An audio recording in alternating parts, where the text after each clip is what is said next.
తెలంగాణలో వివిధ విభాగాల్లో పనిచేస్తున్న 9 మందికి పదోన్నతి కల్పిస్తూ ప్రభుత్వం ఉత్తర్వులు జారీ చేసింది. ప్రస్తుతం వారు పనిచేస్తున్న బాధ్యతలు యథావిధిగా ఉంటాయని, కానీ వారి హోదాలు మాత్రం కొత్త పదోన్నతుల ప్రకారం ఉంటాయని ప్రభుత్వ ప్రధాన కార్యదర్శి శాంతికుమారి జారీ చేసిన ఉత్తర్వుల్లో పేర్కొన్నారు.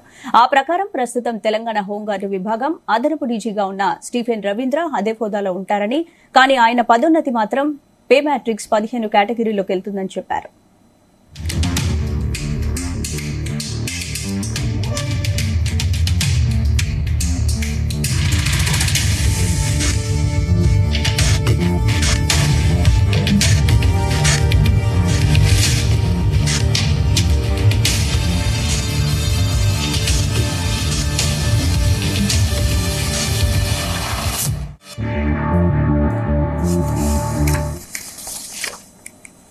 ఐపీఎస్ ఆఫీసర్ కార్తికేయతో పాటు మరో 5 స్టేట్ సర్వీస్ నుంచి ఐపీఎస్లుగా గుర్తింపు పొందిన రమేష్ నాయుడు, ఏవి రంగనాథ్, వి సత్యనారాయణ, బి సుమతి, ఎం శ్రీనివాసులు ఐజీలుగా పదోన్నతి పొందినట్లు సీఎస్ ఆ ఉత్తర్వుల్లో పేర్కొన్నారు.